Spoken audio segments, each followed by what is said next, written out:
today I'm going to do an after-action report and discussion of gameplay of the Siege of Queretaro. This is a game from the Historical Game Company, designed by Steve Kling, who is the proprietor of the Historical Game Company, and I've covered several other titles. I'll put a link to that in the description. But today, we're going to talk about this game, which is a very interesting game. This is about the siege that took place in 1867. I believe this government was kind of propped up by the French, and then the French left them to their own devices. And so the imperialistic forces, or the imperialists, were left to kind of fight off some rebel forces. And this is the Warista forces that are basically the two factions. You have the imperialist and the Warista forces going after it and sieging this city. And what happened in my game of this was that the imperialists won. They won by a score of 7-3. Now, what is that? 7-3. Most of the historical game companies have a victory condition of maybe taking a certain location and holding it by the end of the game, or capturing a certain number of locations, and then that ends the game. This one is you have certain locations that have like stars on them that are victory point or victory locations. This one right here is worth 2. If the Waristas capture all the locations and hold them at the end of a game turn, then the game ends and the Warista wins. However, if that doesn't happen, then you go to the end of the game, which is 24 turns. And I played several of these games, and this is the first one that's gone to 24 turns. Normally, I get a pivotal point around 11 or 12, 10, 11, or 12, and then the game ends in the next couple of 2 to 3 or 4 turns. But this one went all the way, went to the distance, and then if you go to the distance, you just add up the victory points of for each location that's held by the two separate forces.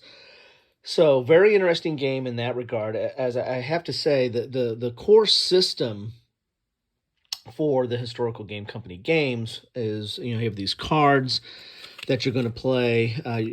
You'll draw a card, and then that tells you what you can do on that turn. Like this one says I can move 6 forces and attack with 6 forces. They don't have to be the same. And then I have a special event. It might modify, might give modifiers. It might give you extra movement. It may allow you to rally. It does. The special rules do all kinds of different things. And not every card most of the cards have special rules, but there might be some that don't. But that is the game, is drawing a card and doing what it says, but then you get to choose which units and to move, to attack, and how you do that. And the attack is relatively straightforward. You have attack, defense, and movement. As you see there, the 2 is attack, 6 is defense, and 3 is movement. And then you have that little 2 there is the range. So this unit can attack 2 spaces away. There's line of sight, of course. You'll roll a 6-sided die, add the 2, and then compare it to the defense of who you're attacking. If you're equal or greater by 1, then it becomes disordered. If you're greater than 2, then it becomes eliminated. And that is the basis of the game. The last number, of course, on there was the movement, and then you do have some terrain. Is mostly roads are half, and then moving into towns stops you. Moving over rivers is going to stop you, or is going to be an extra movement point and stuff like that. Terrain is not that complicated, and it's all on this chart that's on the back here. So having said that, the system is relatively straightforward, however, and is the same for all the games. However, the gameplay is so different. I mean, the way that the situations play out, and again, this is kind of a siege. You have this city in the middle here, and the forces are going to enter in through 3 of the forces enter in through these locations, and then you have a card that's going to allow you to activate these and move these in. Also, Imperialist has some relief forces. These were supposed to come from the north. They have a card that activated them. It didn't happen. There was a force that came in from the south, and that actually added some extra victory points. It added these supply wagons. You get a victory point for every one of these that gets inside the city, but you also lose a victory point, or the other side gets a victory point for every one that they destroy or eliminate. So every game has a little bit a special flavor that is unique to that game and to that historical situation. Again, we're trying to simulate a situation here, a historical situation. So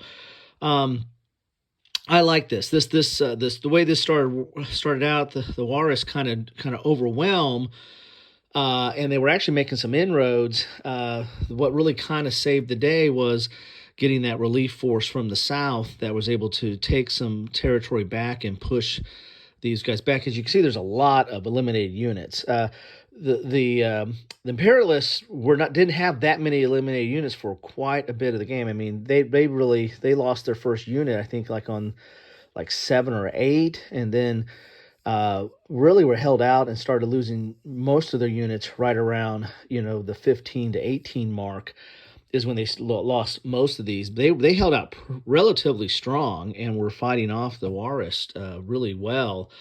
Which is why they probably ended up winning this game, because the relief forces just were able to come in and push back a little bit just to, turn the tide. This 2-point place over here, this was one of the relief forces that came in and was able to flank and take that back. I mean, if you had to take those 2 points and done a swing, then it would have been a tie. I mean, the Walrus had it. They would have been at 5, and the Imperialists would have been at 5. And in a tie game, the Imperialists win because it's like everybody got tired, and the Imperialists were able to escape and get back to Mexico City. So relatively close game. I mean, it's and the one thing that kind of blends not only is the locations and the defense, the location and terrain, but also the different types of units, what their defense and movement and attack is, but also the cards play a lot differently. The Walrus have some cards that bring units back. The Imperialists, I don't know if they have any that really bring units back from the eliminated. However, and they're very limited on moves and attacks. There's a few cards in here where you only maybe move 3 and attack with 2, and like this one is 5 and 5, whereas the Walrus have some like 9 and 5, 12 and 9, 8 and 7. I mean, they usually have a lot more options and opportunities for movement and attack to maneuver around the board. Where the Imperialists, although the Imperialists are really trying to protect these victory point locations, so they're really not wanting to move too much anyway.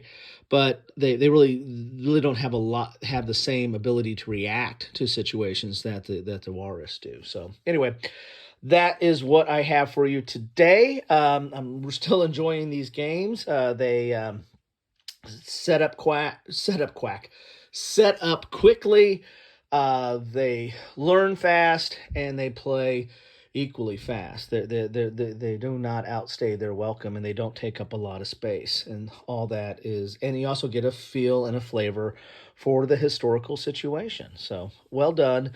Anyway, I'll keep doing these, and let me know your thoughts on these. If you played any of these, feel free to drop in the comment, or if you played, especially if you played this one, what are your thoughts on it? Anyway, thanks all. Take care.